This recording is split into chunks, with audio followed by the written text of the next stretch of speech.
This is Rainman. A lot of people today have connected through Facebook. I really like you to meet each other face to face. This is Rainman, who's discovered a different vegetable you should all have in your garden. Hi everyone. We've all really touched on it today. BJ spoke about it a bit. Paul has too, about your health and your nutrition. We all think about cannabis as, yes, you can smoke it and get stoned. It works for children like Disha in its oil form. But what is very, very important to nutrition is cannabis is actually food.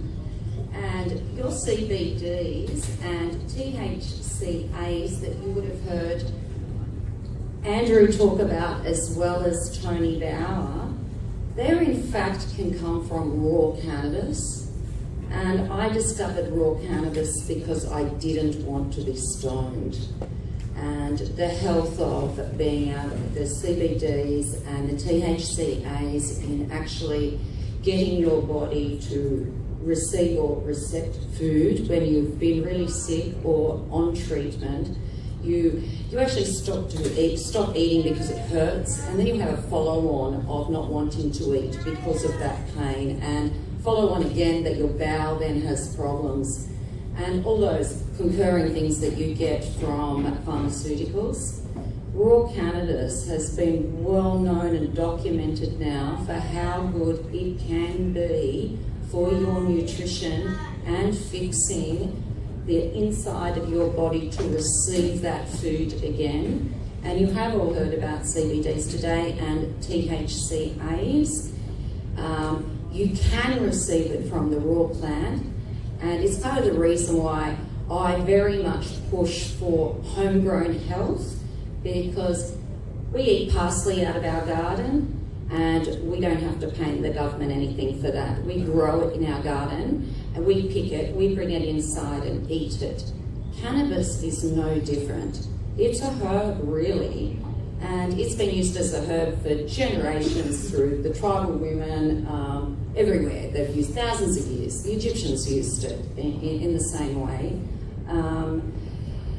And it's good for good health. You're not getting any of the psychoactive ingredients, and you're not making the alcohol tincture.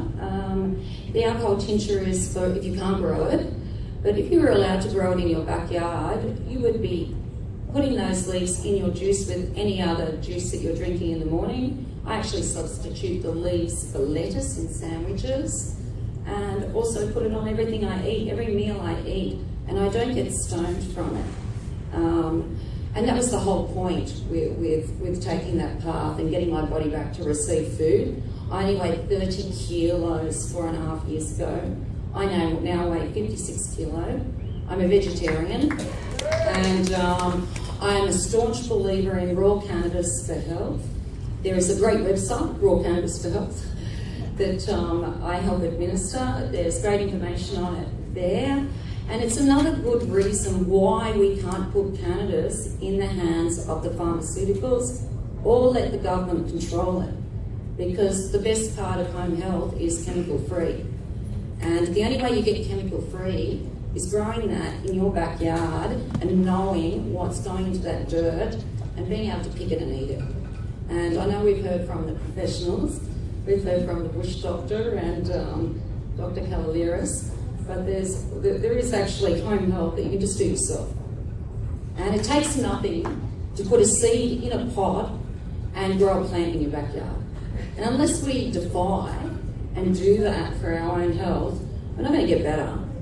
And if we all grew our own in the backyard, maybe there wouldn't be any people left for the drug dealers to make money on.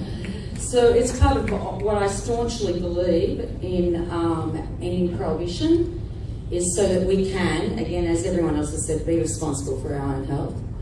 And good health, cannabis for good health, not particularly to get stoned, not particularly to cure our disease, we might not have one, but just for general good health.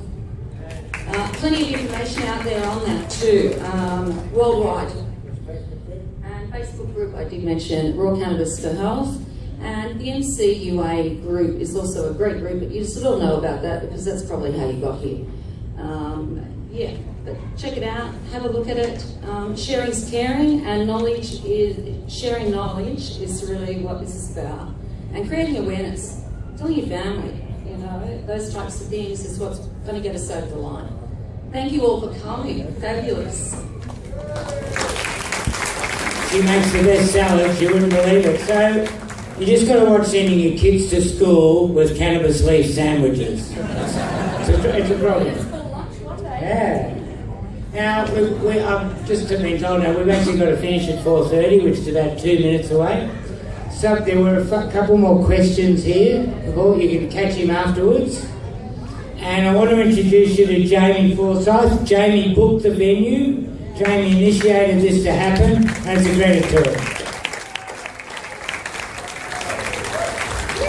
Well, thank you all for coming.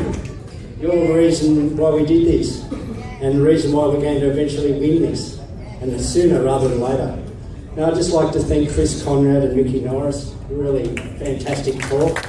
Dr. Andrew Canlaris, thank you very much. Also Tony Bauer, the Greens Senator.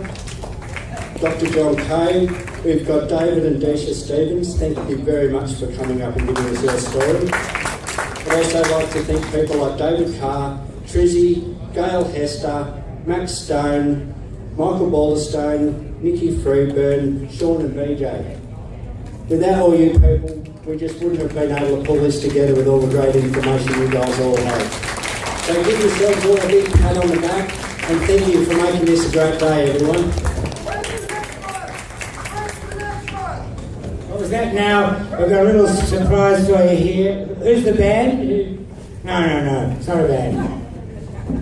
And keep your ears posted, because we'll be having a medicinal cannabis workshop in the near future in Sydney, and we will be having other forums and events.